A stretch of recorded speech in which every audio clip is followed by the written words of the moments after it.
नमस्कार, आभार, अभिनंदन, स्वागत आप सभी का 1.25 लाख में। 1.25 लाख में पहला सवाल। 100 अंकों के दायरे में घूम रहा है बाजार। क्या 26,000 के ऊपर बंद होने में कामयाब हो पाएगा? आज का महत्वपूर्ण सवाल पहला। सवाल नंबर 2, आज की एक्सपायरी से 2025 की शुरुआत के लिए किस तरीके के संकेत मिलते हुए दिखाई दे सकते हैं, पूछेंगे अपने एक्सपर्ट से। सवाल नंबर 3, जिस तरीके से रेलवे शेयरों में फिर से थोड़ी सी बीच में एक रिकवरी देखने को मिली थी, थोड़ी सी गिरावट के बाद कहां पर अभी खरीदारी के मौके देखे जा रहे हैं। मेटल स्टॉक्स में एक बार फिर से रफ्तार पकड़ी है, कहां पर अपॉर्चुनिटी है, बात करेंगे। डिफेंस में आखिर में इतने बड़े खबर के बावजूद गिरावट क्यों देखने को मिली है और इस गिरावट में क्या करना चाहिए, ये भी बातचीत का हिस्सा होगा। इसके अलावा जो भर भर करके आप लोगों के सवाल हैं, कोशिश करेंगे ज़्यादा से ज़्यादा सवालों को इस कार्यक्रम में हम तरजीह दें, इस कार्यक्रम में उन पर बातचीत करें। लेकिन सबसे पहले बाजार की राय, अगर बाजार की टिप्पणी देखें अगर, तो 25,892 का लेवल देखने को मिल रहा है, 25,878 का लो, 25,975 का हाई। एग्जैक्ट जो है 97 अंक जो है वो अगर उतार चढ़ाव के दायरे को देखें तो इसमें निफ्टी इस समय ट्रेड करता हुआ, एक अच्छी रिकवरी आई थी लेकिन ऊपरी स्तरों से फिर से प्रेशर बनता हुआ दिखाई दे रहा है। निफ्टी बैंक भी ऊपर से फिसला है। क्या करना चाहिए, क्या नहीं करना चाहिए, सबसे पहले रूबरू कराते हैं आज की विशेष मेहमान। हम वीएलए अम्बाला जी हमारे साथ जुड़ चुकी हैं, थोड़ी देर में हमारे साथ अरुण मंत्री जी भी जुड़ेंगे। अम्बाला मैम, बहुत बहुत स्वागत आपका। APG2 एंटरटेनमेंट के नाम से हमारे दर्शक हैं, कह रहे हैं Vipul sir good afternoon. Adani power 145 पे ले लिया है, 200 शेयर हैं, होल्ड कर सकता हूँ 1 साल तक। 1 ईयर का व्यू है मैम। इनके खरीद से 4 रुपये नीचे है, तो कोई खास गिरावट नहीं है। 2 रुपये नीचे, हाँ 3 रुपये नीचे रह गया। क्या टिप्पणी रहेगी अदानी पावर को लेकर के 1 साल का व्यू? 1 साल का व्यू है तो 200 से 250 की तैयारी में रही है, मूवमेंट पॉसिबल है। नाउ आपको थोड़ा बहुत एवरेजिंग करने का कोशिश करनी चाहिए ताकि आपकी जो एवरेज रिटर्न है वो भी अच्छे बने, और स्टॉक की डिमांड है ये, तो आप तैयारी में रहिए कि आपको 125-30 के आसपास आएगा ये, तब वहां पर थोड़ा बहुत और एडिशन करना चाहिए। और बाकी 150 से 250 की तैयारी में, 200 से 250 की तैयारी में आप एज अ टारगेट बिल्कुल वेट करिए। 1 साल का नजरिया शायद उससे ज्यादा भी दे, लेकिन इतनी तो पॉसिबिलिटीज बिल्कुल है। चलिए, तो ये बात अदानी पावर को लेकर के निकल के आई है। 1-2 टिप्पणी नई बाइंग को लेकर के भी है, तो अभी क्या नीचे आने का वेट करें मैम नई बाइंग के लिए अदानी पावर में?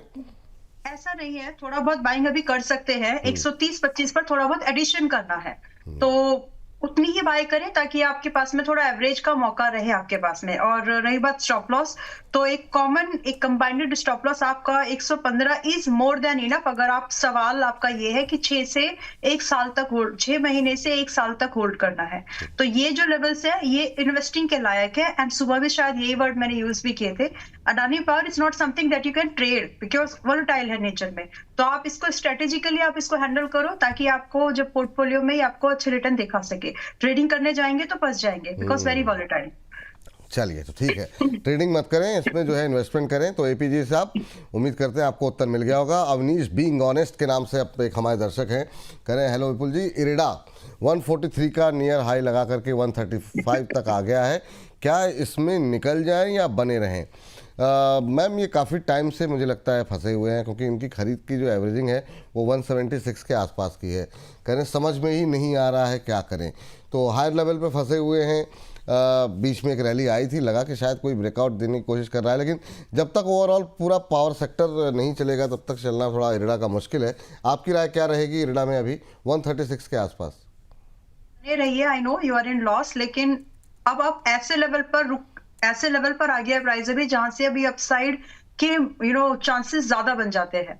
तो इन माय ओपिनियन अभी होल्ड करिए, 3 क्वार्टर्स का समय दीजिए उसको। इन 3 क्वार्टर्स में अगर ये परफॉर्म कर जाता है तो बिल्कुल and very likely actually 3 quarters में ये अच्छा परफॉर्म करने के लिए भी तैयार है, क्योंकि यहाँ से अब ज्यादा डिक्लाइन की पॉसिबिलिटीज बचती नहीं है। जहां पर आपकी 176 की बाइंग है वो 136 पर आ गया है, तो बहुत बहुत करेक्ट हो गया वहां से अभी तक।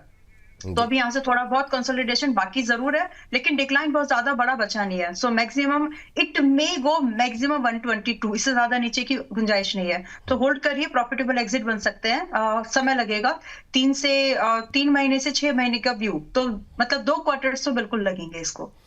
2 क्वार्टर्स तो बिल्कुल लगेंगे, ये राय यहाँ पर निकल करके आई है। और इस बीच एक और विशेष मेहमान हमारे साथ जुड़ चुके हैं, अरुण मंत्री सर हमारे साथ जुड़ चुके हैं। अरुण सर, बहुत बहुत स्वागत आपका। क्या बात है सर, मतलब सुबह कोट वोट पहन के आए थे, अब पूरा कोट वोट उतार दिया आपने। चलिए खैर, क्या टिप्पणी रहेगी सर मार्केट को लेकर के? कैसा लग रहा है सर? ऊपर से फिर फिसलता हुआ दिखाई दे रहा है।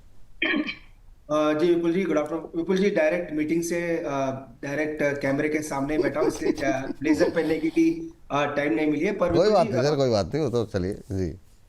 बिल्कुल विपुल जी, मार्केट कंसोलिडेट कर रहा है, कोई मूवमेंट नहीं है, ड्राई वॉल्यूम्स है। कल भी नॉर्मल टर्नओवर से 40% कम था, आज भी मुझे नहीं लग रहा कोई टर्नओवर मार्केट में हो रहा है। क्लियर ड्राई मार्केट है, पर मुझे लग रहा है जो मॉर्निंग में मैंने कहा कि 2:30 बजे बाद जो एक्शन होगा वो बहुत ज्यादा इंपॉर्टेंट है, एक्सपायरी का और बैंक निफ्टी के एडजस्टमेंट्स का। तो उस पर मेरी नजर है विपुल जी। बाकी मार्केट में कोई बड़ा एज सच कोई मूव नहीं दिखने को मिल रहा है, ऑप्शन सेलर का ही मार्केट नजर आ रहा है। जी मैं सर, हमारी दर्शक हैं गुंजन जी, गुंजन तिवारी जी, वो आपसे सैजिलिटी के बारे में जानना चाह रही हैं। 50 रुपये में लेकर के बैठी हुई हैं, 200 शेयर इनके पास हैं और कह रही हैं कि होल्ड करें या नहीं इसको। तो अभी इनके भाव के आसपास ही चल रहा है ये सैजिलिटी इंडिया। सस्ता शेयर है, छोटा शेयर है, काफ़ी सारे रिटेलर्स की निगाहें इस तरह के शेयरों में रहती हैं जो 50-60 रुपये के होते हैं। आपकी राय क्या रहेगी इस पर? बिल्कुल विपुल जी, मेरा व्यू बुलिश है स्टॉक पे। इनफैक्ट हमने इसको काफी बार रिकमेंड किया है, 50-51 के आसपास ही 55-56 रुपए तक के इमीडिएट टारगेट है शॉर्ट टर्म की जहां तक बात है। और 50 रुपए का ही सपोर्ट है जहां पे इन्होंने बाई किया है। अभी 52 रुपए के आसपास चल रहा है, तो होल्ड करें। 56 रुपए तक के विपुल जी टारगेट देखने को मिल सकते हैं। कंपनी अच्छी है, बस मार्केट में अगर ट्रिगर आता है ये स्टॉक अच्छा वहां से भी अच्छा कर सकता है। चलिए ठीक है, ये बात यहाँ पर निकल करके आई है। अगली टिप्पणी जो है मैम, जरा देखिए, आइनॉक्स विंड को लेकर के सुनील सिंह जी हैं और आइनॉक्स विंड के शेयर 150 शेयर इनके पास है 140 पे, और कह रहे हैं कि 4 मंथ के लिए आपका व्यू और टारगेट क्या होगा। अभी अगर देखें तो 122 के आसपास ट्रेड करता हुआ और इन्होंने 140 पे लिया हुआ है। ये तमाम रिन्यूएबल एनर्जी और तमाम एनर्जी जो है कोई चल नहीं रही है अभी आइनॉक्स विंड को लेकर के क्या इनकी स्ट्रेटजी होनी चाहिए? नज़रिया 3-4 महीने का ही है, बहुत लंबा नहीं है। क्या इन 3-4 महीनों में पावर में कुछ जान आती दिखाई दे रही है आपको? Yes, and INOX wind specifically यहाँ से आपको इजीली 154 से लेकर के 170 के भाव, आपको 6 महीने का दायरा आपने रखा है आपके इस बेट के लिए, इस थीम इसके लिए, तो यहाँ पर पॉसिबल है। बट स्ट्रेटेजी साथ में विपुल जी ने एक वर्ड भी यूज किया है, स्ट्रेटेजी क्या होनी चाहिए। सो बीइंग बिकॉज ये स्टॉक थोड़े से और थोड़े बहुत बहुत ज्यादा नहीं, थोड़ा सा और ये आपको मौका देगा लगभग 110 रुपए के पास में।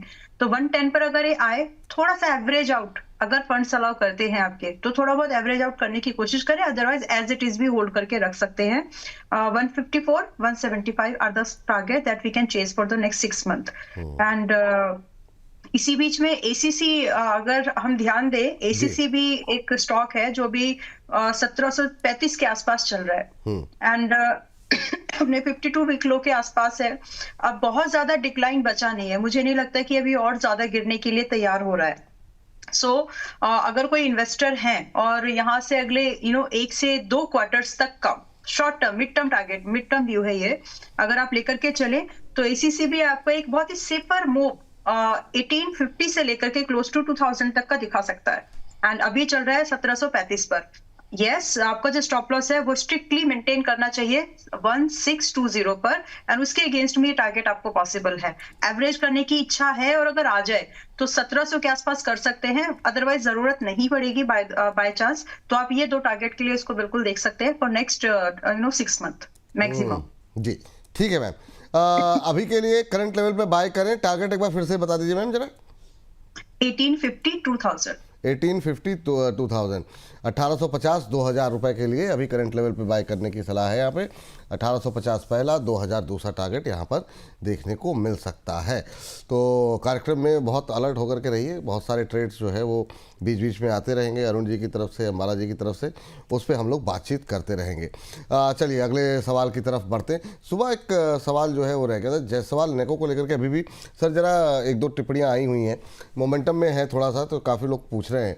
अरुण सर आप देखिए जरा जायसवाल नेको पे अभी क्या करना चाहिए, क्या स्ट्रेटजी होनी चाहिए? 5% अभी भी ऊपर, 90 के ऊपर ट्रेड कर रहा है, क्या 52 वीक हाई नए बनते हुए अभी भी अपॉर्चुनिटी है खरीदारी करने की, और जिनके पास है वो क्या करें? बिल्कुल बिल्कुल जी, एक सेकंड मैं स्टॉक को सर्च कर लेता हूँ, मैंने कभी इसको पहले ट्रैक किया नहीं है। जी जी, ठीक है, कोई बात नहीं, आगे देख लेंगे सर। तब तक जो है एक अगली टिप्पणी पे जरा बातचीत कर लेते हैं। इस पे हम अभी थोड़ी देर में आपको राय जो है वो दिलवाते हैं। और इन सब के बीच में हमारी अगले जो दर्शक हैं, अपोलो माइक्रो पे जानना चाह रही हैं हमारी एक दर्शक। वो कह रही हैं कि 110 शेयर हैं 265 के भाव पर। अपोलो माइक्रो डिफेंस से जुड़ी हुई कंपनी, हालांकि आप PSUs पे उतने ज़्यादा बुलिश हैं प्राइवेट के मुकाबले, लेकिन अपोलो माइक्रो पे क्या करें सर? 256-57 पे 2.25% के आसपास की गिरावट है। इनके पास जो है 265 के भाव का है, तो क्या करें? अभी वेट कर सकते हैं या फिर निकलें? बिल्कुल जी, थोड़ा करेक्शन आ सकता है। तो 250 248 तक के एक बार लेवल आ सकते हैं। चार्ट डेफिनेटली अच्छा है, कोई दिक्कत नहीं है। अगर थोड़ा टाइम दे सकते हैं तो डेफिनेटली होल्ड करें। इनके बाई प्राइस से 3-4% नीचे स्टॉक चल रहा है, पर 248 250 आता है, 248 के पास मिलता है जो 20 डे मूविंग एवरेज है। तो वहां पे अगर ऐड करना चाहे तो थोड़ा बहुत ऐड कर ले। तो शॉर्ट टर्म में मुझे लग रहा है 1-2 दिन में थोड़ा करेक्शन आ सकता है, पर ओवरऑल ट्रेंड पॉजिटिव है, इसलिए होल्ड करके चल सकते हैं। ओवरऑल ट्रेंड पॉजिटिव है, इसलिए फ़िलहाल के लिए अभी आप होल्ड करके चल सकते हैं। ये सलाह आपको यहाँ पर दी जा रही है। चलिए, अपोलो माइक्रो पे बात हो गई। और JBM auto, ma'am JBM auto और आस्क ऑटो, इस पे बहुत सारे सवाल हैं। इन दोनों ऑटोज़ को मैं चाहूँगा कि आप जो है व्यू एक बार दें। और ये ऑटो इंसिलरीज को लेकर के अरुण सर आपके पास भी आएंगे और जमुना ऑटो आपसे पूछेंगे। ये जो अभी इस सेक्टर में क्या अभी फोकस करना चाहिए? बीच में एक अच्छी रैली के बाद थोड़ी सी गिरावट भी थी, फिर दोबारा रिकवरी आ रही है। पहले मैम JBM ऑटो देख लीजिए। 631 पर है, बिल्कुल ध्यान देना चाहिए। एंड करंट प्राइस पर एंट्री ले सकते हैं। पॉसिबल टारगेट 680 से 740 के मिलने के चांसेस हैं। एंड जो व्यू है वो आप 3 हफ्ते से 7-8 हफ्ते तक का मैक्सिमम रखें। स्टॉप लॉस जो हम यहाँ पर रखेंगे JMBA हम बोलते हैं, JBM जी। यस। और जो स्टॉप लॉस हम लोग यहाँ पर लेकर के चलेंगे वो 570 is the max stop loss जो इसको लेकर के चलना चाहिए। तो यहाँ पर एक मौका है, स्विंग ट्रेंड के थ्रू इसको बिल्कुल देख सकते हैं। मैम एक हमारी दर्शक हैं वसीम फिरोज साहब, उन्होंने कहा है कि जरा मैम से पूछिए कि 720 का ले रखा है, क्या करना चाहिए? और ये 3 वीक से ट्राई कर रहे हैं सवाल पूछने के लिए। माफ़ी चाहेंगे सर, आपको इतना लंबा इंतजार करना पड़ा, लेकिन जो इनकी खरीद का भाव थोड़ा 720 का है, 100 रुपये के लॉस पे है, इनके लिए क्या सलाह रहेगी? टारगेट आ सकता है, तो अगर एडिशन करना है तो करिए, अगर नहीं भी करना है तो भी पॉसिबल है कि 2 महीने में आपको 740 तक का मैंने सेकंड टारगेट दिया ही है, तो पॉसिबल है कि वो आ जाए। तो एज इट इज भी होल्ड करेंगे तो कोई प्रॉब्लम है नहीं, आपको एक प्रॉफिटेबल एग्जिट मिल जाएगा। एडिशन करेंगे फ्रेश बाइंग में तो थोड़ा सा एवरेज प्राइस बेटर हो सकता है जी। चलिए, ये बात यहाँ पर निकल करके आई। सर जरा मेरा सवाल जो था आपसे वो था सर जमुना ऑटो को लेकर के, और इस सेक्टर को लेकर के आपका व्यू क्या है? उसके बाद विशाल जी हमारे साथ वेट कर रहे हैं, उनसे जरा बातचीत करेंगे। लेकिन अरुण सर पहले जरा इस पर जरा राय दे दें। बिल्कुल जी, ओवरऑल ऑटो एंसिलरी स्टॉक्स अच्छे हैं। जहां तक एंसिलरीज की बात है, overall tyre stocks out perform कर सकते हैं। टायर्स के बाद जो फोर्जिंग वाले स्टॉक है उनमें मुझे लग रहा है मोमेंटम पॉजिटिव रहना चाहिए। वैसे जमुना ऑटो का मुझे पता नहीं इसका ज्यादा फंडामेंटल्स, पर टेक्निकली काफी स्ट्रांग लग रहा है। मुझे लग रहा है एक बार शायद ये स्टॉक आपको 120 121 तक आ सकता है, पर ट्रेंड इसका काफी पॉजिटिव है। जिनके पास है बने रहना चाहिए, पर आउट परफॉर्मेंस मुझे जो लग रही है वो टायर स्टॉक्स में ज्यादा लग रहा है। टायर स्टॉक्स में ज़्यादा लग रही है, चलिए ठीक है। टायर पे भी अभी आपका व्यू लेते हैं सर, क्योंकि कई सारी चीज़ें सीएट और जेके टायर को लेकर काफ़ी सारी टिप्पणियाँ थी दर्शकों की। लेकिन पहले जरा विशाल जी हमारे साथ वेट कर रहे हैं। विशाल जी को नमस्कार। नमस्कार विपुल जी, कैसे हैं सर आप? बढ़िया, आप बताइए। सब फर्स्ट क्लास। बड़े डरे डरे से लग रहे हैं, कहीं मतलब ऐसा लग रहा है छुप के बात कर रहे हैं। नहीं ऐसी कोई बात नहीं जी, वो पावर कट हुआ था तो इसलिए धीरे बात करनी पड़ रही है। हाँ जी। चलिए, तो पावर रहने पे जो है, अच्छा पावर कट से धीमे बोलने का बहुत शानदार सर। चलिए खैर कोई बात नहीं। क्या सवाल है सर, कैसे लग रहा है प्रोग्राम आपको विशाल? सर ये सही लग रहा है प्रोग्राम, इसलिए मैंने एक क्वेश्चन पूछा था सुज़लॉन के रिगार्डिंग। सुज़लॉन कितने शेयर ले रखे हैं आपने? सर मेरे पास है 6611 शेयर, 6611 4611 6611। ओहो, बहुत बड़ी, मतलब इतनी बड़ी क्वांटिटी लेकर के होंगे। और कब तक नजरिया क्या है आपका? सर मेरा लॉन्ग टर्म का है ये। अच्छा, 2030 तक होल्ड कर सकते हैं इसे आप? हाँ सर बिल्कुल। चलिए नजरिया तो आपका। इसमें बने रहूं सर या हाँ, मतलब एग्जिट अच्छा कर सवाल है आपका सर, और इसमें बहुत लोगों की पोजीशन है। सुज़लॉन हुआ, वोडाफोन हुआ, ये वो ऐसे शेयर हैं जो कि बहुत सारे रिटेलर्स की बड़ी संख्या में लोगों की हिस्सेदारी है। मैम नज़रिया तो काफ़ी लंबा है सर का, और ये चूँकि इनकी एवरेजिंग 65 की है और इसने 52 वीक हाई 85 का लगाया है, तो क्या इनको चिंता करने की कोई आवश्यकता है, पहला सवाल। और ऑलरेडी काफ़ी ज़्यादा शेयर इनके पास हैं, तो एवरेज आउट करने के लिए तो नहीं जाएंगे, कितनी क्वांटिटी लेंगे, आपकी टिप्पणी क्या रहेगी? 47 का वेट करिए, थोड़ा बहुत एडिशन करने की गुंजाइश रखिए, बिकॉज आपने 5 साल का दायरा उसको दिया, समय दिया है, एंड 5 साल में तो it gonna perform very very well. तो आप 47 की तैयारी में रहिए, थोड़ा बहुत एडिशन सिप करिए इसमें थोड़ा बहुत। तो आपके पास क्वांटिटी है, मैं ये नहीं बोलूंगी आपके पास अच्छी क्वांटिटी नहीं है, but I don't know how much capital you have. So may be आपके पास में अच्छा अगर कैपिटल है और आप थोड़ा थोड़ा और एलोकेशन बढ़ा सकते हैं इसमें, तो 47 के आसपास ही आएगा, वहां पर थोड़ा बहुत एडिशन करने की गुंजाइश रखिए। एंड 5 ईयर के डाउन द लाइन आपका जो नजरिया है, मतलब you can expect a CAGR में बता सकते हो कि ये आपको 5 साल में 35% के CAGR पर ग्रो करके दे सकता है पैसे को। तो स्टे इन्वेस्टेड रहिए, इसमें बने रहिए, अभी बने रहिए सर, ये सलाह है। काफ़ी लंबा नज़रिया आपने ऑलरेडी जो है यहाँ पर दिया हुआ है, तो अच्छी बात है। तो जो समय सीमा आपने दी है उसमें आप नीचे चाहें तो और 47 रुपये के आसपास अगर मिलता है, हालांकि बहुत लोगों का दिल जो है मतलब इस बात को सुन करके थोड़ा दुखेगा कि और टूटेगा क्या, 47-50 नजरिया रखा है ना। हाँ जी मैम, 5 साल का नजरिया है उनका, और वैसे 47 की बात तो हम कर ही रहे कि 47 पर आएगा तो फिर नहीं डरना है, खरीदना है वहां पर। ओ हो, चलिए ये बात है। चलिए इस बीच हमारे एक और दर्शक शायद और जुड़ चुके हैं, चित्ता जी हमारे साथ हैं फोन लाइन पे। चित्ता जी नमस्कार। चलिए कोई बात नहीं।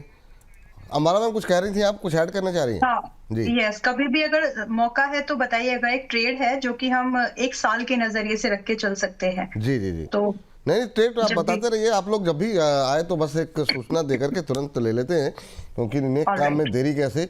और इसका एक बड़ा हिस्सा रात को 8 बजे अपलोड होता है, तो वो लोग बड़ी संख्या में देखते हैं, तो उनको 40-45 मिनट के अंदर का सेगमेंट में जितने ट्रेड हो जाए उतना अच्छा है। मैम बताइए।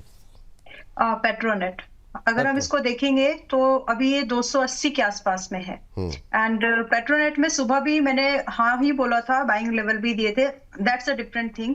बट अभी भी अगर मैं 1 साल, अगर जैसे हम साल 2026 अभी खत्म, 25 खत्म कर रहे हैं और 26 में अभी एंटर करने वाले हैं, तो 1 साल के नजरिए से आराम से 280 वाला ये स्टॉक आपको पहले तो 320 315 के टारगेट दे सकता है, एंड देन फ्रेश हाई। सो मेरे तरफ से ये अच्छा रिकमेंडेशन के तौर पर आप इसको रखें, ताकि आपको एक अच्छा खासा अपसाइड का मूवमेंट 1 साल के नजरिए पर जल्दी हो जाएगा तो इट्स वेल एंड गुड। लेकिन फिर भी 1 साल के दायरे में क्लोज टू 20 से 40% की अपसाइड पोटेंशियल है पेट्रोनेट में, वेयर इन आपकी जो डाउन साइड की पॉसिबिलिटीज है इट्स वेरी लिमिटेड। आपको सिर्फ 240 रुपए का स्टॉप लॉस मेंटेन करना है, 40 रुपए मतलब 40 पॉइंट का, बट जो अपसाइड है वो बहुत ही फेवरेबल है। तो इसको तो 240 का आपने स्टॉप लॉस दिया, टारगेट क्या दिया मैम? 320 ना? 320 400, सीधा 400 का। 320 के बाद वेट करिएगा। अच्छा 320 और 400 तक के टारगेट यहाँ पर निकल के आ रहे हैं। नेक्स्ट ईयर के लिए 20 से 40% का अपसाइड 2026 के लिए मैम को लग रहा है कि देखने को मिल सकता है। 320 400 के टारगेट, स्टॉप लॉस आपको 240 का दिया गया है। अभी आधे % के आसपास की मजबूती देखने को मिल रही है, 280 के आसपास चलता हुआ ये शेयर दिखाई दे रहा है। तो यहाँ से एक अच्छे खासे अपसाइड की उम्मीद की जा सकती है, और अभी से अगले साल की तैयारी करनी शुरू कर दीजिए। एक एक करके तमाम वो शेयर आएंगे। अभी अरुण सर से भी पूछेंगे अगले साल के लिए वो कहाँ पे इस समय दांव लगाने की सलाह दे रहे हैं। लेकिन इन सबके बीच में चलते हैं, अगले दर्शक हमारे जी साथ जो हैं वो हैं पिंटू कुमार जी। पिंटू कुमार जी कह रहे हैं कि सर मैं आपका नियमित दर्शक हूं, थैंक यू, पहले तो बहुत बहुत धन्यवाद। और कह रहे हैं MRPL का शेयर जो है वो मैंने 176 के भाव पर लिया है, इसमें क्या करें, होल्ड करें, एवरेज करें या सेल करें? MRPL भी सर एक ऐसा शेयर रहा जिसमें बीच में काफ़ी अच्छा एक मोमेंटम बना था, बहुत सारी ट्रेडिंग अपॉर्चुनिटी लोगों को मिली थी। अभी थोड़ी सुस्ती में है, 1.5% नीचे 142 का लेवल देखने को मिल रहा है। और भाई साहब ने थोड़ा ऊपर ख़रीदा है 176 के भाव पर, तो 32-34 रुपये के आसपास का लॉस हो रहा है इनको पर शेयर। क्या करना चाहिए सर? नज़रिया हमें नहीं पता इनका। विपुल जी, स्टॉप लॉस लगा के होल्ड करना चाहिए। कोई इसमें खरीदारी की सलाह या लॉन्ग टर्म होल्ड करने की सलाह नहीं है, क्योंकि कंसोलिडेशन फेज में जा सकता है और करेक्शन का एक दौर शुरू हो सकता है। तो 135 का स्टॉप लॉस ला के होल्ड करें। 135 विपुल जी वो लेवल है जहां से रैली शुरू हुई थी। तो 135 का स्टॉप लॉस लगाएं, बाकी फ्रेश खरीदारी की सलाह स्टॉक में नहीं ली। फ्रेश खरीदारी की सलाह जो है यहाँ पर नहीं है, ये राय यहाँ पर निकल करके आई है। एक सर, काफ़ी लोग पूछ रहे हैं और कल भी काफ़ी इस तरह के सवाल थे, अंबाला जी से भी शायद मैंने पूछा ही था। ये जो ETFs हैं, अब QT शिवी जी हैं और भी नाम हैं काफ़ी सारे, वो सब लोग जो है सिल्वर ETF के बारे में पूछ रहे हैं। क्या करना चाहिए, कौन सा ETF लें, क्या अभी टाटा सिल्वर एक्सचेंज बाय कर सकते हैं, अगर हाँ तो टारगेट स्टॉप लॉस क्या हो सकता है। अच्छी रैली आ चुकी है, क्या अब यहाँ पर नई पोजीशन बनाना थोड़ा रिस्की लग रहा है या आप कंफर्टेबल हैं, क्या सलाह रहेगी आपकी? विपुल जी, लमसम तो बिल्कुल नहीं लेना है, वो क्लियर सलाह हमने दी है क्योंकि काफी क्वेरीज हमारे पास भी आई है। तो लमसम सिल्वर गोल्ड ETF में नहीं डालना है। इनफैक्ट विपुल जी, हमने निफ्टी PSU और निफ्टी मिड कैप उनके ETFs और म्यूचुअल फंड्स में डालने की सलाह दी है। अगर कोई हमको पूछता है तो PSU का जो ETF होता है या पावर ETF जो निफ्टी CPSE ETF है उसमें हमने डालने की सलाह दी है। निफ्टी या फिर मिड कैप्स के ETFs में डालने की सलाह दी है। पर सिल्वर और गोल्ड में लमसम ना डालें। अगर आपका SIP चल रहा है या SIP चालू करना है तो डेफिनेटली कर सकते हैं, पर लमसम काफी लोगों की ये इच्छा रहती है कि जब मोमेंटम में हो तब कोई बड़ा अमाउंट डाल दें। तो फिलहाल वो दौर अभी नहीं है। अगर आप SIP चालू करना चाहते हैं, आपकी चल रही है, तो वो कंटिन्यू रख के चल सकते हैं। चलिए इस बीच चलते हैं अगले दर्शक की टिप्पणी के लिए। अच्छा, इस बीच जो है हमारा जो पोल भी चल रहा है, उस पोल में भी आप पार्टिसिपेट करते रहिए। और इस समय का जो सवाल है कि निफ्टी कितने तेज़ी या गिरावट के साथ बंद हो सकता है, 4 विकल्प दिए गए हैं। करीब 70 अंक के आसपास की गिरावट के साथ, 50-60 अंकों की बढ़त के साथ, 30 अंक की गिरावट के साथ या 20 अंक की तेज़ी के साथ। तो आपके काफ़ी सारे लोग पार्टिसिपेट इसमें कर रहे हैं और चूँकि बाज़ार इस समय नीचे है तो ज़्यादातर लोगों की अभी जो प्रतिक्रियाएं हैं वो गिरावट के साथ ज़्यादा है, और उसमें जो है 70 अंक की गिरावट के साथ बंद होगा ऐसा मानने वाले 43% हैं।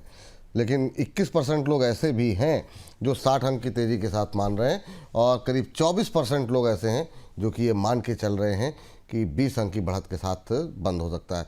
आप लोग भी पार्टिसिपेट करते रहिए और अपने आप लोगों के सवाल तो हम लोग डिस्कस कर ही रहे हैं। चलिए अगली टिप्पणी के लिए चलते हैं अगले दर्शक के पास। और काफ़ी जो है प्रश्न जो है वो आए हुए हैं कि अभी HFCL को लेकर के, HFCL को लेकर के अभी क्या प्रतिक्रिया रहेगी। ये सुधा शंकर जी हैं। इस बार नंबर मैं भूल गया, अंबाला मैम का नंबर है, अरुण सर का नंबर है? अंबाला मैम का है, चलिए ठीक है। तो HFCL के शेयर जो है वो खरीदे हुए हैं सुधा पुष्कर जी ने। 72 शेयर हैं 650 के भाव पर। कह रहे हैं कितने दिन तक होल्ड करना होगा, please suggest me.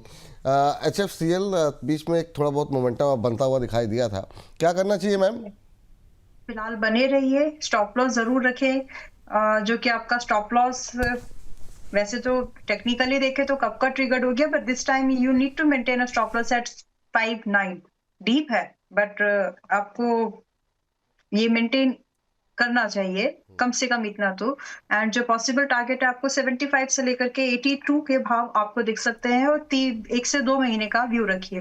Now in 2 महीने में जो भी पहले ट्रिगर हो, गिव प्रायोरिटी, उसको एक्सेप्ट करें जो भी है। एंड ताकि आपका पैसा जल्दी से फ्री हो, चाहे अच्छी अपॉर्चुनिटी के लिए आप उसमें शफलिंग कर सके। फिलहाल होल्ड करने की सलाह है। फिलहाल के लिए होल्ड करने की ही सलाह यहाँ पर निकल के आई है। अरुण सर, एक शेयर देखिएगा, वो है क्यूपिड। मतलब क्या इसमें मतलब चल रहा है, कुछ समझ में नहीं आ रहा। मतलब कहाँ से इतनी डिमांड आ रही है और ये मतलब रुकने का नाम नहीं ले रहा। एक महीने में 44-45% की रैली आ चुकी है। अभी भी लोगों के सवाल हैं कि क्या मैं खरीद लूँ या क्या करूं। क्या आपका एनालिसिस क्या है, और जिन लोगों के पास है, क्योंकि उस तरह के भी काफ़ी सवाल आते हैं, कहाँ पे एग्जिट लेना चाहिए सर यहाँ पे? विपुल जी, खरीदना तो नहीं है, मोमेंटम में खरीदना नहीं चाहिए। और 200-210 के पी वाला अगर आप स्टॉक खरीदेंगे, अगर वो गिरना शुरू होगा तो देन आपको एग्जिट भी शायद इजीली ना मिले।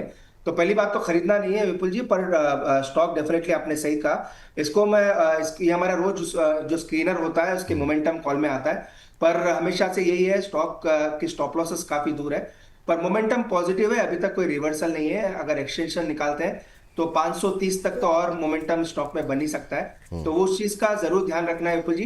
पर मेरी तरफ से क्लियर, अगर मैं रिपीट करता हूँ, स्टॉक को खरीदारी की सलाह नहीं है जी। तो यहाँ पर जो है खबर भी है, आपकी स्क्रीन पर जो है वो देख सकते हैं। इसको जो है थोड़ी देर में हम कोशिश करेंगे कि अभी जब थोड़ी देर में क्या खबरों का खेल का हिस्सा भी होगा ये, तो इसको और डिटेल में जो है बातचीत करेंगे। अर्चना जी से बातचीत कर लेते हैं, नासिक से हमारे साथ जुड़ी हैं।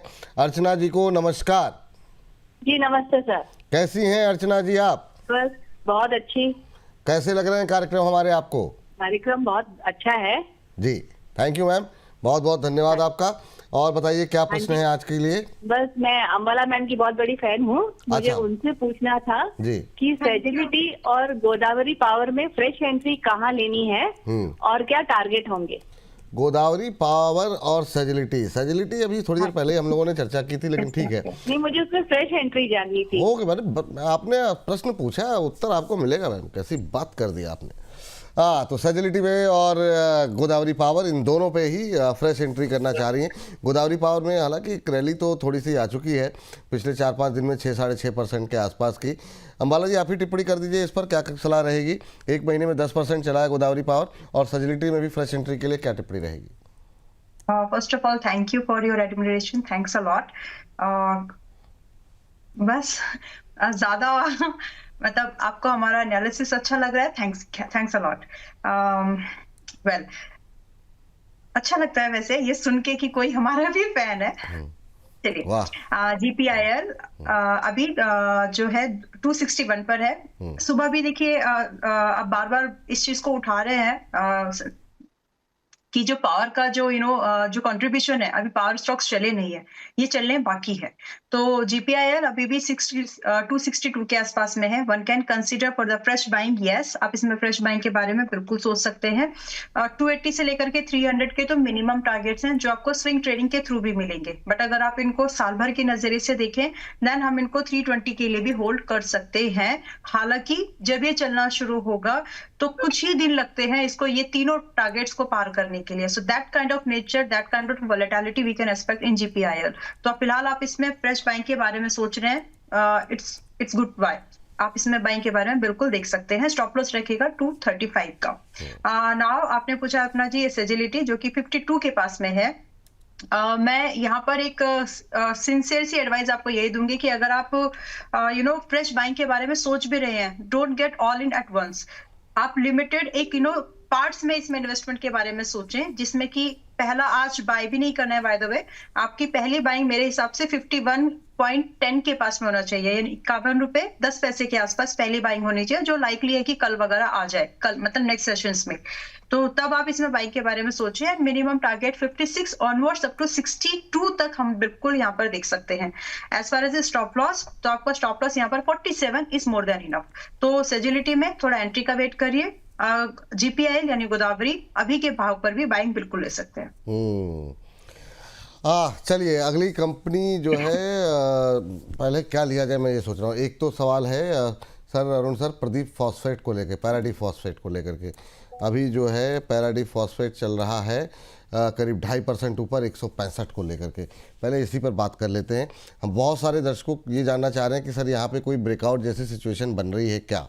आपकी टिप्पणी क्या रहेगी? काफ़ी ऊंचाई तक गया, फिर काफ़ी तेज़ी से नीचे आया, अब थोड़ी थोड़ी रिकवरी जो है लोअर लेवल से आती हुई दिखाई दे रही है।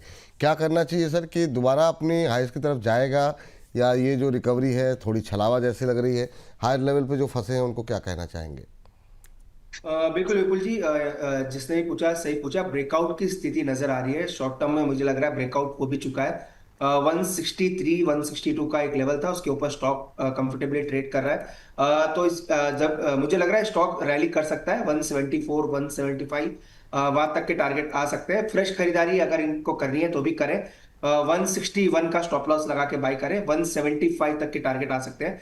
एक्चुअली विपुल जी, इसमें काफी दिनों के बाद 7 to 8 डेज का हाई निकला है, तो मुझे लग रहा है मोमेंटम पॉजिटिव रहना चाहिए। मोमेंटम पॉजिटिव रहना चाहिए। ये सलाह जो है यहाँ पर निकल करके आई है। और इस बीच हमारे एक दर्शक हैं, इनका नाम तो नहीं पता, व्हाट्सएप पे मैसेज किया है सर ने, और ये बजाज फाइनेंस के बारे में जानना चाह रहे हैं। श्रीकांत पाटिल जी हैं। पाटिल साहब का सवाल है, मिल गया नाम क्योंकि वो व्हाट्सएप पे लिखा हुआ मिल गया। कह रहे हैं कि मेरे पास बजाज फाइनेंस के 10 शेयर हैं जिनकी कीमत 990 रुपये है, यानी ब्रेक इवन के आसपास ही हैं। कह रहे हैं कि मैं किस स्तर पर खरीद सकता हूं, कृपया मार्गदर्शन करें। और ऐड करना चाह रहे हैं मैम, 10 शेयर हैं इनके पास, और अगर ऐड करना हो तो फिर क्या करना चाहिए, क्या किन लेवल्स पे एंट्री करनी चाहिए, कोई टिप्पणी रहेगी आपकी? यस, 950 के आसपास। 950 के आसपास नई खरीदारी की जा सकती है। अच्छा हमारा मैम, ऐसा क्यों आपने कहा कि चलिए कोई हमारा, बहुत सारे लोग ऐसे हैं जो आप लोगों के इतने बड़े प्रशंसक हैं, पता नहीं चलता, मतलब आपको पता नहीं, पता है कि नहीं, काफ़ी लोग जो है, और आप नियमित रूप से कार्यक्रम में जिस तरीके से आ रही हैं, तो निश्चित रूप से आप हुए, अरुण जी हुए, बाकी जो हमारे एक्सपर्ट्स हैं, काफ़ी लोग पसंद करते हैं, और सब लोग आप लोगों को बहुत प्यार करते हैं। बहुत सारी टिप्पणियाँ, मैं तो सारी टिप्पणियों को पढ़ता रहता हूँ, तो मुझे पता रहता है कि आप लोगों को कितना प्यार मिल रहा है। तो आप लोगों की अच्छी खासी फ़ैन फॉलोइंग है, और हम भी आप लोगों के फ़ैन हैं मैम, तो ऐसा नहीं है। तो चलिए आगे बढ़ते हैं और अगली टिप्पणी के लिए सर, अरुण सर, सुनील प्रसाद जी हैं, CDSL में फ्रेश एंट्री करना चाह रहे हैं। मेरा लेकिन सवाल ये है कि जैसे अब अगर मान लीजिए कि ये फ्रेश एंट्री का सवाल है, और भी बहुत लोग होंगे, सबसे ज़्यादा आउट परफॉर्मेंस, सबसे ज़्यादा बेहतर प्रदर्शन जो है वो कैपिटल मार्केट से जुड़े शेयरों ने किया। BSE के काफ़ी अच्छे रिटर्न रहे, CDSL में अच्छे रिटर्न रहे। ये दोनों पे तो राय जानना चाहेंगे, और इस सेक्टर को लेके क्या आउटलुक है 2026 के लिए आपका? विपुल जी, मेरी आवाज आ रही है आपको? बहुत अच्छी आवाज़ है सर, आ रही सर। विपुल जी, ओवरऑल आप कैपिटल मार्केट कंपनीज की बात कर रहे हैं? हाँ, कैपिटल मार्केट को लेकर के आपका व्यू जानना चाह रहे हैं। सुनील जी आपसे जानना चाह रहे थे कि CDSL में फ्रेश एंट्री को लेकर के, लेकिन उसमें मैंने ऐड कर दिया कि अगर 2026 के लिए इस सेक्टर का भविष्य क्या देख रहे हैं। 2025 तो काफ़ी अच्छा प्रदर्शन किया, चाहे BSE हो, CDSL हो, और भी बहुत सारी कंपनियाँ। इन दो पे आपकी राय, और साथ साथ ओवरऑल सेक्टर में क्या आपका व्यू है? विपुल जी, जहां तक एक्सचेंज की बात है, BSE पे मेरा पॉजिटिव है। इनफैक्ट करेक्शन पे इसको लेना चाहिए, नो डाउट अभी टेक्निकली वीक नजर आ रहा है, पर ओवरऑल मेरे को लग रहा है ये स्टॉक जब भी मार्केट में अच्छी मोमेंटम बनेगी तो ये स्टॉक भी अच्छा करना चाहिए। 2580-90 के आसपास चल रहा है। मैक्स टू मैक्स अगर करेक्शन बढ़ता है तो 2520-2540 तक स्टॉक खा सकता है। तो BSE पे मेरी खरीदारी की सलाह है, करेक्शन पे इसको जरूर एक्यूमुलेट करना चाहिए। CDSL का चार्ट विपुल जी काफी दिनों के बाद इसमें वीकनेस नजर आ रही है, और वीकनेस विद ब्रेकडाउन देखने को मिल रही है। तो CDSL मेरे को लग रहा है यहाँ से और थोड़ा नीचे के लेवल दिखा सकता है। 1380-1370 तक के भी लेवल शायद CDSL में आते हुए नजर आए। नो डाउट मेरा दोनों पे नजरिया बुलिश है, पर अगर फिलहाल अगर एक स्टॉक लेना चाहे तो मुझे लग रहा है BSE ज्यादा आउट परफॉर्मेंस दिखा सकता है। BSE ज़्यादा आउट परफॉर्मेंस दिखा सकता है, ये राय जो है यहाँ पर निकल करके आई है। इन दोनों, इस सेक्टर में काफ़ी ज़्यादा क्वेरीज काफ़ी ज़्यादा लगातार जो है आती हुई दिखाई दे रही है। अंबाला मैम, एक सवाल आपसे ये है, क्योंकि मैं चाह रहा हूँ कि क्योंकि हफ्ते का आखिरी, इस साल का आखिरी 30 तारीख और 31 तारीख के 2 दिन का ही आखिरी शोज़ हैं, तो हम लोग थोड़ा थोड़ा फोकस भी करते रहें सेक्टर वाइज। PSU बैंक्स बहुत लोगों को परेशान किए थे, लेकिन बीच में एक रिकवरी आई काफ़ी शेयरों के अंदर, और आप दोनों से जानना चाहेंगे अगर वहाँ चुनना हो तो किसे चुनेंगे फ्रेश एंट्री के लिए, या फिर अभी भी इंतज़ार करेंगे दोबारा रिकवरी आने की? क्योंकि सर और मैम दोनों से मेरा सवाल है, ट्रिगर बड़े हैं सर, कंसोलिडेशन बैंकों का होने जा रहा है, काफ़ी समय से बात चल रही है। बहुत लोगों को ये लग रहा है कि 2026 का जो बजट होने जा रहा है इसमें जो है बैंकों को लेकर के कुछ अनाउंसमेंट हो सकते हैं। जितनी एग्रेसिवली RBI भी लगातार कोशिश कर रहा है, एक दिन पहले ही बैंकों को लेकर के जो बुलेटिन RBI की तरफ से जारी हुआ उसमें भी बैंकों की स्वास्थ्य काफ़ी अच्छा बताया जा रहा है। ऐसे में अगर पोजीशन बनानी हो अगले साल के लिए तो 2-3 शेयर टारगेट के साथ वो कौन हो सकते हैं? पहले अंबाला मैम और फिर अरुण सर, दोनों के मतलब प्राइवेट पे फोकस रहेगा या PSUs पे? अंबाला मैम बताइए। मुझे PNB ज्यादा बेटर लग रहा है। अगर सिर्फ एक पिक करना है कि कहां पर पैसा लगा सके, तो I would love to go with PNB, जो कि 121 के आसपास, 122 है, खरीदते समय 122 के पास मिलेगा I think. And minimum target जो हम देखेंगे यहाँ पर, फ्रेश हाई की एक्सपेक्टेशन बिल्कुल रखें। 130 तो मतलब it's very simple target to it, easily achievable. और इसके बाद हम यहाँ पर एक फ्रेश हाई की 145 तक की बिल्कुल एक्सपेक्टेशन रख के चल सकते हैं। तो कंपैरेटिवली अगर देखें तो यहाँ पर आपको एक सेफर एंट्री मिलती है, बिकॉज जो रिस्क है, इन्वॉल्व्ड रिस्क जो है वो कंपैरेटिवली कम है। 110 रुपए का स्टॉप लॉस मेंटेन करके हम करीब करीब यहाँ पे 20 से 25 पॉइंट या 20 से 15% की अपसाइड की पोटेंशियल को बिल्कुल टारगेट कर सकते हैं। So I will go with PNB के साथ। हालांकि आप एक से ज़्यादा भी बता सकते थे, कोई बात नहीं। अरुण सर, आप के रडार पे कौन कौन से शेयर हैं और क्या उम्मीदें वहां पर रखें? विपुल जी, क्लियरली आईसीआईसीआई बैंक तो है ही है, करेक्शन के बाद अच्छे लेवल्स पे मिल रहा है। आईसीआईसीआई बैंक विपुल जी प्राइवेट में इसीलिए मुझे अच्छा लग रहा है क्योंकि अभी जो करेक्शन आया है वो टेक्निकल करेक्शन भी लग रहा है, क्योंकि वेटेजेस कम हो रहे हैं आईसीआईसीआई एचडीएफसी के, तो थोड़ा टेक्निकली करेक्शन मिल रहा है, अच्छे लेवल्स पे मिल रहा है। तो आईसीआईसीआई बैंक को डेफिनेटली ऐड करना चाहिए। सेकंड स्टॉक डेफिनेटली एसबीआई रहेगा। एसबीआई मुझे लग रहा है ये आप इस साल 4 डिजिट में ही ज्यादातर आपको काम करता हुआ नजर आएगा 2026 में। तो मुझे लग रहा है एसबीआई और आईसीआईसीआई बैंक दोनों को ही रखना चाहिए, और दोनों ही स्टॉक मुझे लग रहा है 2026 में काफी अच्छा कर सकते। जी, चलिए, तो ये बात जो है बैंकों को लेकर के, हम आ रहा हूँ मैम, आ रहा हूँ। एक सर, आपकी एक ट्रेडिंग कॉल भी है सर, तो मैं चाहूँगा कि चूंकि आज की इस जो माहौल है और वो इस माहौल में कहाँ पे आपकी राय रहेगी खरीदारी करने की और कितने समय के लिए है सर, वो भी जरा हमारे दर्शकों को अवश्य बताएं सर। विपुल जी, मैंने फेरस की बात की थी, अगर आपको याद होगा 2 दिन पहले। नॉन फेरस, फेरस का मेरा मतलब है स्टील चलने की मैंने बात की थी, और उसमें टाटा स्टील और इंफा आईएमएफए का कॉल दिया था। दोनों ही काफी अच्छे मोमेंटम है। तो इसी में मुझे लग रहा है और एक स्टॉक जो हमारे स्कैनर में आया, एनएमडीसी स्टील 43 रुपीज के आसपास है। ये काफी कम रडार पे आता है विपुल जी, पर हमारे स्कैनर में आया है और ये वॉल्यूम्स के साथ ऊपर जा रहा है। तो एनएमडीसी स्टील, एनएसएल NISP जिसका कोड है, इसको लेकर, जी सर, जी सर, इसको लेकर चल सकते हैं विपुल जी। 41 का स्टॉप लॉस लगाएं और 48 तक के पोजिशनल टारगेट रहेंगे। 1 से 2 हफ्ते का कॉल रखें, 7 से 8% का मोमेंटम आ सकता है। तो 48 का टारगेट के लिए बाई करें और 41 का स्टॉप लॉस। 48 का टारगेट और स्टॉप लॉस 41 का। एनएमडीसी स्टील खरीद करके चलें। या तो आप मन को पढ़ लेते हैं या पहले से खैर आप तो लेकर के आए होंगे सर, लेकिन मतलब अगला सवाल जो बैंक के बाद मेरा इसी को लेकर के था, एनएमडीसी स्टील को लेकर के, और इंट्राडे हाई पर ही ट्रेड करता हुआ ये शेयर। और ये जो हमारा टाइटल गया है ना, उसमें भी आप देख लेंगे कि एनएमडीसी स्टील का नाम जो है वो सबसे पहले नंबर पे है आज जो हमारा ये कार्यक्रम चल रहा है। तो निगाहें मेरी इस पर थी, लेकिन आपने बहुत सही समय पर इसको आइडेंटिफाई किया। 43 रुपये 7 पैसे के आसपास, 48 का टारगेट, 4-5 रुपये ऊपर के टारगेट के लिए खरीदारी करके चल सकते हैं। 2 रुपये नीचे का एक स्टॉप लॉस दिया गया है। अब यहाँ पर इंट्राडे हाई के आसपास ट्रेड करता हुआ, जैसे यहाँ पर कोई थोड़ी सी तेज़ी या थोड़ी सी गिरावट, अगर कुछ ऐसा कुछ माहौल रहता है तो दोबारा स्क्रीन पर लेकर के आएंगे। टारगेट और स्टॉप लॉस दोनों का ही ख्याल रखिए, और जो है उस पर यहाँ पर निगाहें बना करके चलिए। अब 43-13 हो गया, तो रिकवरी आती हुई दिखाई दे रही, 3.25% ऊपर। तो 48 रुपये का टारगेट यहाँ पर दिया गया। 2 हफ्ते का टारगेट है सर? बिल्कुल बिल्कुल जी, 2 हफ्ते के ट्रेडिंग हफ्ते का व्यू रखें। हाँ। और अगेन वही सेम व्यू रहेगा विपुल जी, टारगेट स्टॉप लॉस नहीं आता है तो इसी टाइम लिमिट पे आपको निकल जाना है। अगर 2 हफ्ते में अगर मान लीजिए किसी कारणवश टारगेट नहीं छूता है, स्टॉप लॉस नहीं छूता है, तो भी यहाँ से निकल जाना है। 3.25-3.5% की तेज़ी, 3.25% की तेज़ी देखने को मिल रही है। चलिए आगे बढ़ते हैं। अगर अरुण सर कोई बदलाव करेंगे तो भी स्क्रीन पर लेकर के आएंगे। सेल दिखा दीजिए, अभी हमारी तरफ से सेल की बात कर रहे थे। सेल इस समय 5% ऊपर।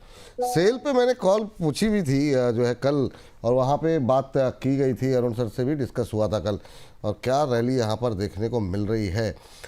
मैम जरा आप देख लीजिए सेल को, कैसा लग रहा है सेल। और आप कुछ कहना चाह रही थी उस समय, सॉरी मैंने आपको रोक दिया क्योंकि कॉल आई थी, तो मैंने कहा पहले जरा ट्रेडिंग कॉल चली जाए। जी जी जी, ये अच्छी बात है, वरना एंट्रीज मिस हो जाते हैं। सो सेल सुबह भी आपको, आज सुबह के शो में एंट्री बताई थी कि एंट्री ले सकते हैं। 142 टारगेट था कि 142 रुपए का पहला टारगेट हो सकता है और 155 का दूसरा टारगेट। उसके बाद ट्रेलिंग करनी है अगर साल भर होल्ड करना है तो 142 तो आ गया लगभग।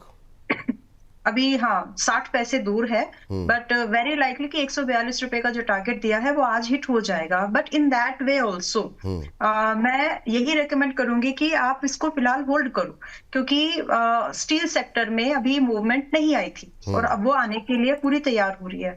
उसमें भी कंपैरिजन ये था कि टाटा को चुना या सेल को, so I went with SAIL. SAIL में अभी भी मजबूती की तैयारी में आप रह सकते हैं।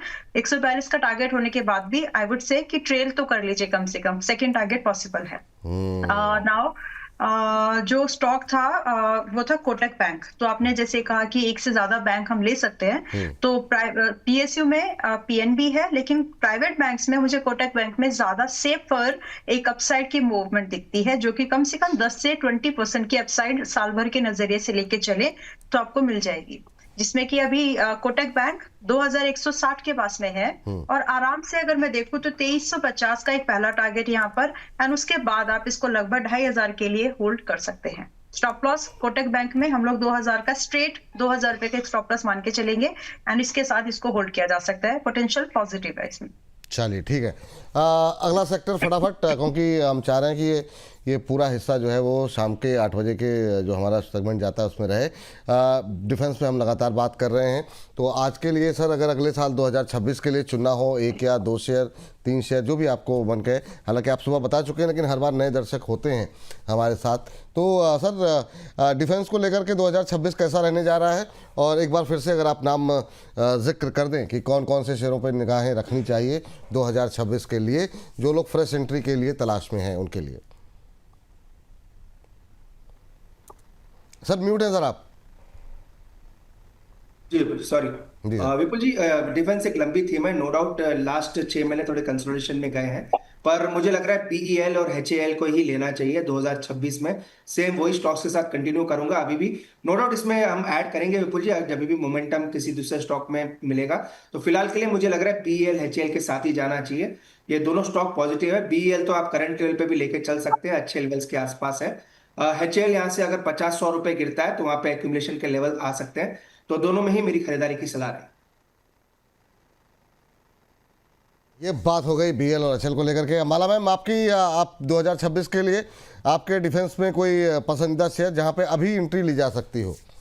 मैंने idea forge I think discuss किया था। आइडिया फोर्ज को देख सकते हैं, डेटा पैटर्न्स को देख सकते हैं, जो अभी एंट्री के हिसाब से ठीक है। टारगेट भी बता दीजिए मैम, मतलब इतनी क्या नाराजगी?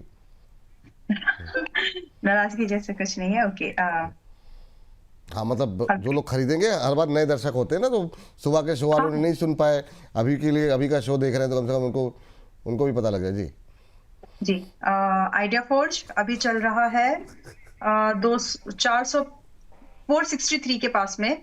पॉसिबल टारगेट 550 से लेकर के 650 तक है। तो ये एक साल का नजरिया है, जिसमें कि आप आइडिया फोर्ज को आज के प्राइस पर ले सकते हैं। स्टॉप लॉस यहाँ पर स्ट्रिक्टली रख लीजिएगा, लगभग 380 का, which is more than enough. तो इस मूवमेंट के साथ में इनफैक्ट अगर आप इसको आज ले रहे हैं तो हो सकता है कि अगले कुछ दिनों तक ये आपको सिर्फ 7-8% की रेंज में ही दिखे। डरना नहीं है, एक साल का नजरिया है, जस्ट राइड इट। एंड दूसरा जो स्टॉक है आप जो मैंने सुबह डिस्कस किया था वो है डेटा पैटर्न्स। डेटा पैटर्न्स अभी 2500 के आसपास में है।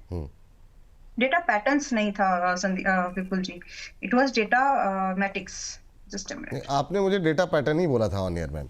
डेटा पैटर्न्स ही था क्या? हाँ, 2571 के आसपास चल रहा है, और आप कहें तो मैं उसके टारगेट भी निकाल करके आपको नहीं, डेटा पैटर्न्स है जिसमें कि लगभग हमने 3000 के आसपास, 3000 और 3500 के आसपास की बात की थी। So that's view in this, और इस स्टॉक को हम लोग अभी भी रख के चल सकते हैं। 2580 के आसपास में है, जब सुबह डिस्कस किया था, और अभी 75 के पास में है, तो बायेबल है। स्टॉप लॉस यहाँ पर एक स्ट्रेट 2000 रुपए का मेंटेन करना है। इफ यू वांट, मतलब जो इन्वेस्टर्स है अगर वो एडिशन करना चाहें तो आपको एक मौका मिलेगा यहाँ पर आपको 2350 के पास में एडिशन करने का। तो वहां पर आप एक बार एडिशन के बारे में सोच सकते हैं। तो डेटा पैटर्न्स को एक्चुअली थोड़ा निचले स्तर पर खरीदने की कोशिश करिए। आइडिया फोर्ज अभी के भाव पर भी ठीक है, बट डेटा पैटर्न्स 2500 पर थोड़ा सा याद है मुझे अच्छे से अभी कि हम इसको 2350 के आसपास लें तो ज्यादा बेटर है, और आ भी जाएगा। 2-4 दिन का वेट करिए। चलिए 2-4 दिन का वेट कीजिए। ये बात जो है डेटा पैटर्न पे निकल के आई है। तो बात हो गई डिफेंस को लेकर के, बैंकों को लेकर के, लेकिन हाँ, बात आपको ये भी बता दें कि 2026 का जब आगाज़ होगा तो बोनस भी नए अवतार, नई चीज़ें लेकर के आ रहा है आपके लिए, और कई सारे नए सेगमेंट्स जो है, बहुत सारे स्टॉक रिकमेंडेशंस तो आपको मिलती रहती हैं, लेकिन आपका जो एक पसंदीदा सेगमेंट था ज़रूर कोई बात है, उसको जो है 2026 में हम फिर से लेकर के आ रहे हैं। और काफ़ी लोगों की डिमांड थी, काफ़ी सारी प्रतिक्रियाएं हमें मिल रही थी, बहुत लोग उस सेगमेंट को चाह रहे थे, तो हम 2026 से उसका आगाज़ होने जा रहा है। सुबह सुबह आपको एक प्रीमियम कॉल जो है दी जाएगी, उसकी मॉनिटरिंग होगी, और शाम को और जो भी जितने भी टारगेट उसके लिए सेट किए गए जितने दिन के, उसको हम समय समय पर अपने पैमाने पर परखते हुए आपको बताते रहेंगे कहाँ पे लक्ष्य पूरे हो रहे हैं, कहाँ पर लक्ष्य चूक रहे हैं। तो सुबह सुबह बहुत कुछ आपके लिए हम लेने वाले हैं। तो 2026 में लगातार जो भी आपके इष्ट मित्र अभी तक बोनस के साथ नहीं जुड़े हैं, उनसे कहिए कि हमारे साथ लगातार जुड़ते रहें। चलिए आगे बढ़ते हैं, और ये हमारे प्राइम मेंबरशिप अगर आप अभी तक नहीं लिए तो बिल्कुल लीजिए। सब्सक्राइब के ठीक बगल वाली बटन को दबाइए ज्वाइन की, और जो धनराशि यहाँ पर लिखी हुई है उसको पे करके आप हमारे प्राइम मेंबर बन सकते हैं। तो लगातार हमारे जो दर्शक, हमारे परिवार का हिस्सा जो है वो आप बनते रहिए, हमारा उत्साह वर्धन करते रहिए। तो जिन लोगों ने अभी तक ज्वाइन नहीं किया है वो लोग भी प्राइम मेंबरशिप जल्द से जल्द ज्वाइन करें। चलिए, इस बीच हमारे एक दर्शक हैं विपुल सरफैन के नाम से आईडी बनाई हुई, कह रहे हैं मेरा सवाल तो सुबह भी नहीं लिया गया था, आप तो ले लेते हैं सर, नाराज मत होइए। कह रहे हैं कि विमता लैब या फिर अनंतराज, इनमें से किसमें फ्रेश एंट्री कर सकते हैं, प्लीज़ सजेस्ट कीजिए। अरुण सर, क्या टिप्पणी रहेगी अगर दो में से ही चुनना हो तो? कोई है पसंदीदा लैब, मतलब कोई शेयर आपका इन दोनों में से? विमता लैब और अनंतराज, एक रियल एस्टेट से है, एक फार्मा से है। विपुल जी, दोनों ही स्टॉक साइडवेज है फिलहाल के लिए। अगर एक चुनना चाहे तो एक कंडीशनल ले सकते हैं 610 के ऊपर। अगर विमटा लैब निकलता है तो इसको बाय करें, पर फिलहाल मेरी खरीदारी की सलाह दोनों में भी नहीं है। फिर भी अगर एक चुनना चाहे तो विमटा लैब के साथ जाए, पर कंडीशनल बाय रखें, 610 के ऊपर निकलता है तो इसको लेके चल सकते हैं।